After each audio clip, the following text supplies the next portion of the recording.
Ratusan buruh bongkar muat dan aparat kepolisian terlibat bentrok di depan pelabuhan Bungku, Toko, Kendari, Sulawesi Tenggara. Polisi yang berupaya menghalau blokade mendapat perlawanan hingga terjadi saling pukul dengan massa aksi. Sejumlah buruh pun terpaksa diamankan petugas dan dibawa ke Polda Sultra. Mengganggu segala aktivitas yang ada di Pelindo. Apakah orang yang melakukan pekerjaan, apakah bongkar muat yang lalu lalang, apakah petugas-petugasnya, ini diganggu. Ini adalah perbuatan pidana. Hari ini kami sudah lakukan penangkapan, ada sekitar 5 atau 6 sudah dibawa ke Polda. Aksi protes ini merupakan luapan emosi para tenaga kerja bongkar muat lantaran pihak Pelindo dan KSOP masih melanggar surat keputusan Gubernur Sultra. Surat tersebut memutuskan Koperasi Tunas Bangsa Mandiri berhak bekerja di Pelabuhan Baru Kendari. Namun ketika putusan hasil bidding yang sesuai SK Gubernur tadi keluar dengan nomor surat 518 yang menjelaskan bahwa untuk mempekerjakan Tunas Bangsa Mandiri sebagai sebagai koperasi yang sah, yang layak sesuai verifikasi bidding tadi sudah harus dijalankan. Namun lagi-lagi KSOP dan Pelindo belum menjalankan itu. Akibat aksi unjuk rasa, aktivitas di pelabuhan sempat lumpuh selama 2 jam. Sementara itu, ratusan buruh mengancam akan menggelar aksi dengan jumlah massa lebih besar jika tuntutan mereka belum terpenuhi. Dari Kendari, Sulawesi Tenggara, Febriono Tameng, iNews melaporkan.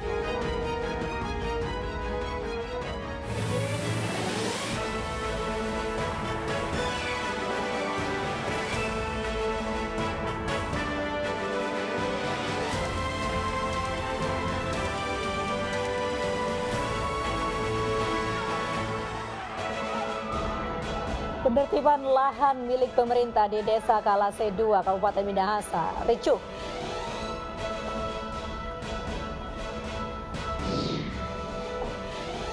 Presiden Joko Widodo hadir dalam peringatan hari ulang tahun ke-8 Partai Perindo.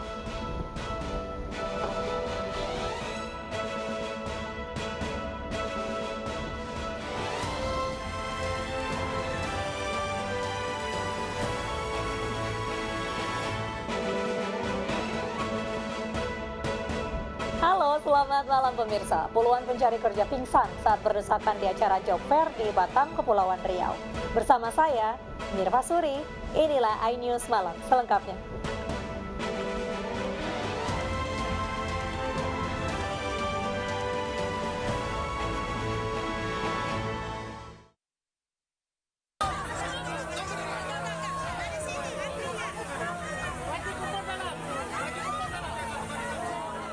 Acara Job Fair Batam 2022 di Kota Batam berakhir ricuh. Ribuan pencari kerja berdesakan hingga saling dorong untuk memasuki lokasi acara. Akibatnya sejumlah orang terjatuh hingga terinjak-injak. Kondisi ini semakin parah karena cuaca yang panas hingga banyak pencari kerja yang pingsan. Karena situasi yang makin tak terkendali, panitia akhirnya menghentikan event dan membubarkan pencari kerja.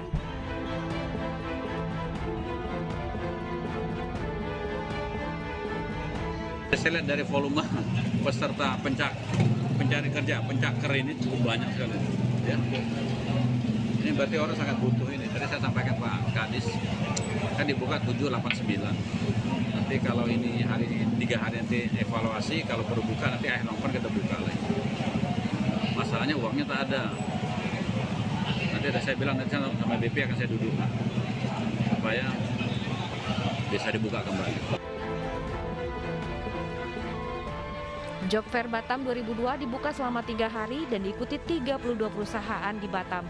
Dalam event ini, perusahaan menargetkan merekrut sebanyak 1.900 pekerja. Dari Batam, Kepulauan Riau, Gusti Yenosa, iNews melaporkan. Penertiban lahan milik pemerintah di Desa Kalase 2, Kabupaten Minahasa berlangsung ricuh.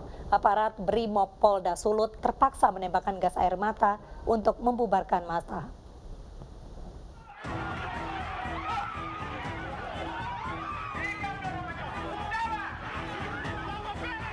Penertiban lahan milik pemerintah seluas 20 hektar di Desa Kalase 2, Kabupaten Minahasa, Senin siang berlangsung ricuh.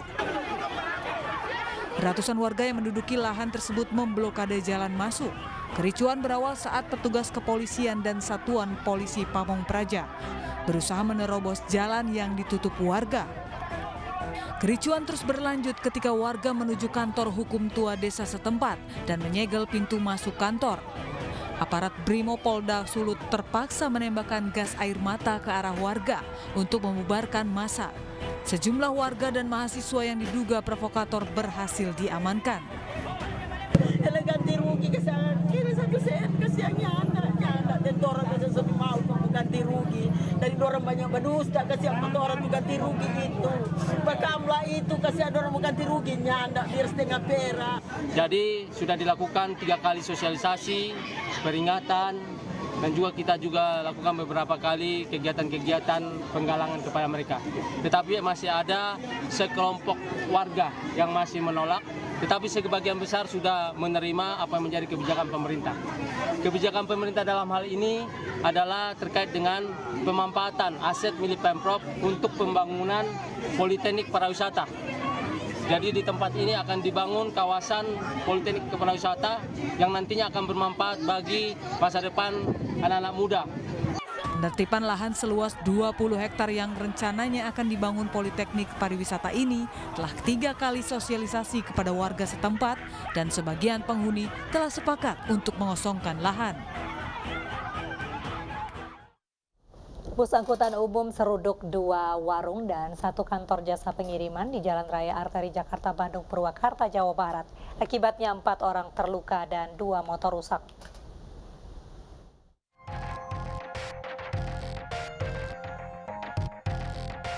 Inilah detik-detik ketika bus angkutan penumpang PO Warga Baru menyeruduk 2 warung dan 1 kantor jasa pengiriman paket di Jalan Raya Veteran Purwakarta, Jawa Barat, Senin siang. Dari CCTV terlihat, bus jurusan Purwakarta Kampung Rambutan ini melaju kencang dari arah Bandung menuju Jakarta dan langsung menabrak motor serta 3 bangunan di sebelah kiri jalan. Ya Allah ya Rabbi, astagfirullahaladzim. Akibat insiden tersebut, 4 orang mengalami luka berat dan ringan dan langsung dievakuasi ke RSUD Bayu Asih Purwakarta. Menurut salah seorang korban selamat, saat kejadian, ia dan 2 orang lain tengah berada di warung. Tiba-tiba melihat bus hilang kendali melaju kencang menuju ke arahnya dan menabrak motor serta 3 warung. Beruntung ia sempat menghindar dengan meloncat ke arah jalan dan hanya mengalami luka ringan. Diduga bus yang mengangkut 10 penumpang tersebut alami remblong. Waktu saudara saya kan lagi duduk berdua. Waktu saya lihat ke arah sana, ada mobilnya udah kenceng. Otomatis saya kan loncat ke jalan.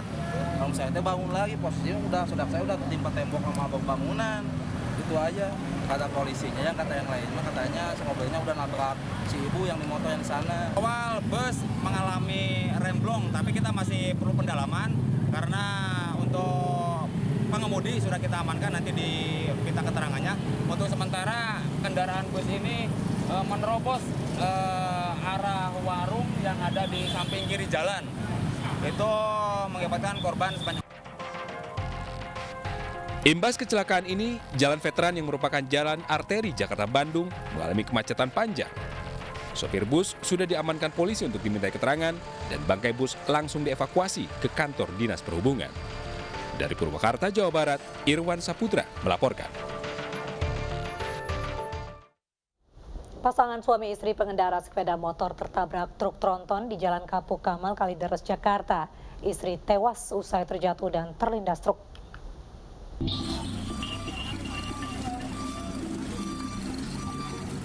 Isak tangis pecah saat suami melihat istrinya meninggal usai terlibat kecelakaan antara sepeda motor yang dikendarainya tabrakan dengan truk tronton pengangkut kertas di Jalan Kapuk Kamal, Kalideres, Jakarta. Polisi yang tiba di lokasi mengevakuasi jasad korban ke ambulans. Jenazah dibawa ke RSUD Tangerang untuk diotopsi.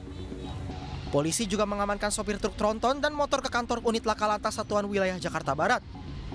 Insiden ini terjadi saat motor hendak menyalip truk tronton dari lajur kiri. Tiba-tiba datang truk dari arah berlawanan hingga akhirnya tersenggol dengan truk tronton ini. Pertamanya supir itu keluar dari tol dari Cengkareng mengarah Tegalalur, tepatnya di Jalan Miami. Terjadi kecelakaan antara roda 2 dengan truk. Pengemudi roda 2 itu berusaha menyalip sebelah kiri.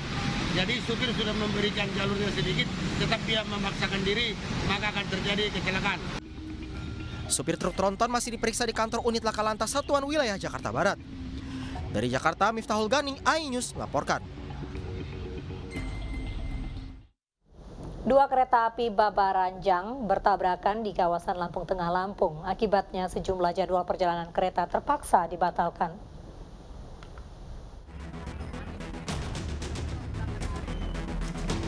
Dua kereta api batubara rangkaian panjang tabrakan di kawasan Stasiun Rengas, Desa Bangunsari, Lampung Tengah, Lampung.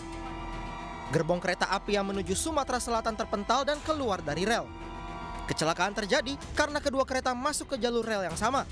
Kereta api tujuan Sumatera Selatan tanpa muatan parkir menunggu kereta melintas. Namun dari arah berlawanan, kereta muatan batubara malah masuk ke jalur yang sama, yakni jalur 1, hingga tabrakan pun tidak terhindarkan.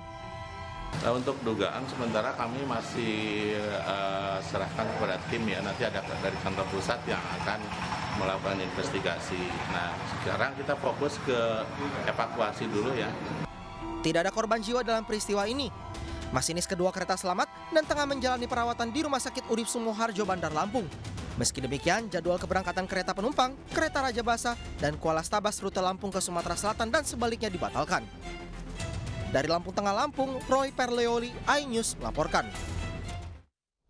Sesosok mayat laki-laki ditemukan menyangkut di pompa air baku Jatinegara, Jakarta. Informasinya di iNews Malam sesaat lagi.